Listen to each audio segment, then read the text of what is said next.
welcome to the first episode of Exposing Fall Feminism. I am joined by Kelly, and today we are going to dive deep into TikTok trends, its algorithms, and I guess social media as a whole.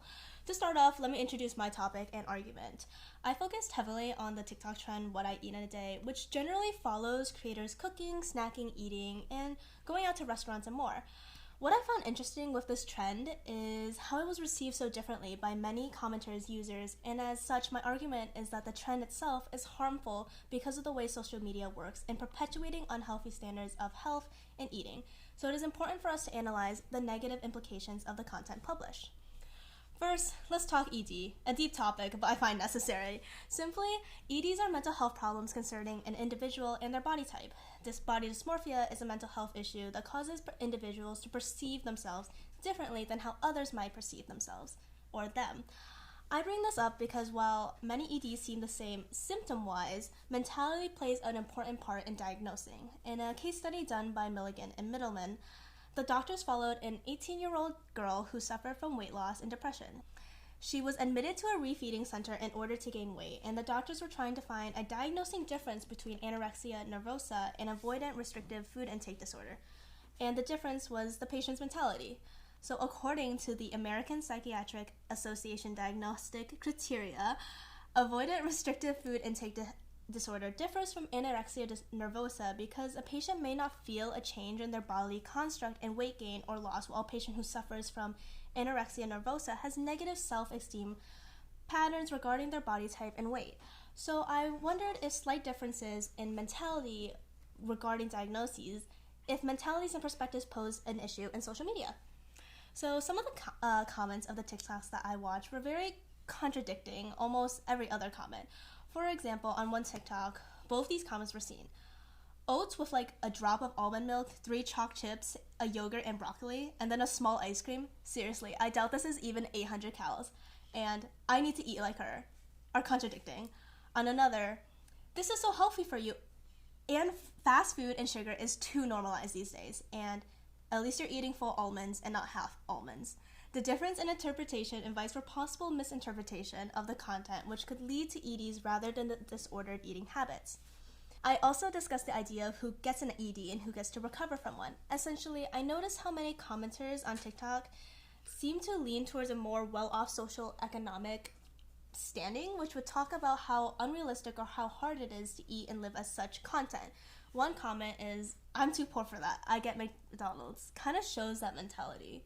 And with these points together, it kind of cultivates this negative self-perception that one has. And I kind of discussed how consuming such media generally results in avoiding media posting and posting content in general. However, the problem with that is because the title What I Eat in a Day is not negative, does not have really any underlying negative implication, users may still consume such media even if they don't post it themselves. And something to bring up is that some women argue posting themselves and their lives on social media can be considered empowering. In a Times article, author Bennett discussed that it's a way for women to empower themselves through posting truly for themselves, and the content is not for anyone but themselves. But if that's the real argument, why do we use content like features such as captions, hashtags, thumbnails, and editing and audio to push our content further to reach a bigger audience if it was just for ourselves?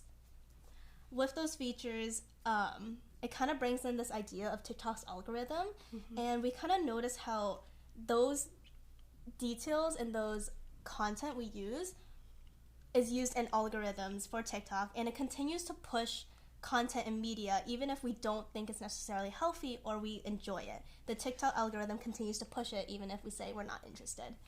And it kind of forms this echo chamber because of how it actively pushes certain content towards a user and some content away. So does that kind of make sense? I kind of put a lot on you there, but what are your thoughts? What are your initial thoughts here? No, you're totally good, and I totally agree with your point. Like, when I watch those TikTok videos, I've seen them come up on my, For You page, even though I don't really engage in that sort of media. But that whole part where it's, captions, and it goes viral, and it ends up on my page, even though, again, I don't really engage in what I eat in a day, but I still ultimately, or inevitably see it, just because it's so, I think, normalized almost. Yeah. And the comments I see there too are really concerning. Like, oh my god, I need to stop eating too, or I need to starve myself, even though the person in the video isn't necessarily starving themselves, right? Or then you see someone who may be on the heavier side in terms of the weight, and then if they post something like that, the comments immediately judge her and say, why are you eating that much? Even if she's not even eating that much, right? And that just really plays into this like really harmful notion of like eating disorders, setting these really unrealistic beauty standards on TikTok. Definitely. I think it's like really unhealthy for people to engage in media like this, but because it isn't like inherently or very obviously detrimental, like TikTok still allows people to engage with that kind of content, even though it is like presenting very adverse effects on the people who are consuming that sort of media. So everything you said really honestly makes sense to me, and it really sucks that I see it too, like with my own eyes. I see people with like these comments, and I really think it plays into like a larger part of life as well, and how it makes feminism like not very healthy. Yeah. Right? It really stems from, I think, like insecurity and in a way like wanting to be like others, wanting to like be seen like skinny just because that's like the norm, the beauty standard that we've unfortunately set for women in these days. Okay, so Kelly and I are going to look at some of the TikToks, and we're just kind of gonna discuss them and see what we notice. It's in my phone. Okay, there. 19-year-old model started by chugging some water. This is what I eat in a day as a 19-year-old model. Started by chugging some water. And this is my new favorite thing. You just blend vanilla protein powder and oats. Add a sweetener and some milk till you get a dough. And then you add chocolate chips. Bam! Edible protein cookie dough. And I actually literally am obsessed with it. Then a little bit later, at like 1:30, I was feeling a snack. I put this yogurt in the freezer earlier, and it just tastes better this way. Then I also had my strawberry kiwi greens from Bloom. Then at like 6:30, I finally got home because I was out and about today. My mom made dinner, and I just stole the broccoli, my actual favorite vegetable. Then my friend was asking to get ice cream, so I got a cookie dough blizzard from DQ. This is what I eat in a day. Wow. Can we get some comments on there?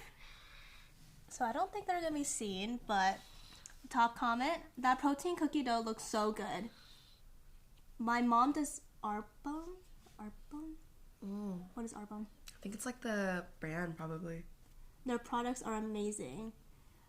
Broccoli is so good. I tried to do the protein cookie thing, but it didn't turn into cookie dough. Does anyone know if the 60-calorie Activa yogurt tastes as good as the regular one? A lot of these are actually quite positive. I heard that Bloom is actually disgusting and people are paid to say it's good, but I don't know. I've never had it. Bloom makes me gag, like, can't get it down. Slay. Oh, it's okay. We don't have to include it if it doesn't help out with our video. I thought it would be negative. That's why I asked. This one has negatives, though. Y'all don't see a problem when someone eats 8 meals of junk food in a day, but the second someone eats less, it's suddenly disgusting and ED. What is that? Broccoli isn't dinner. She didn't have a single meal.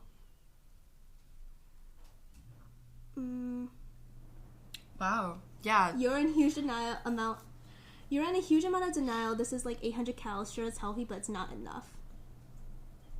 Yeah. For sure. The way you barely ate. Yeah. This is so low in calories. So it kind of like, in the beginning, it's a lot of positive, and then you keep going down. There's also a lot of negative, and then some of the replies are also like, really they're negative. Arguing between each other of like, is this negative? Sure. Is this positive? And the fact that she wasn't even really talking about like calories in the video, and yet like it's people like, talk about the calories, right? Like she was, I think like the video was portrayed in like a very positive way. Like she's trying to show this like Bloom, this nutrition, and then people just talk about calories, how she's like barely eating, or it's perfectly healthy. It's very just two different points of views and perceptions. Okay, let's see. Sure. There's this one.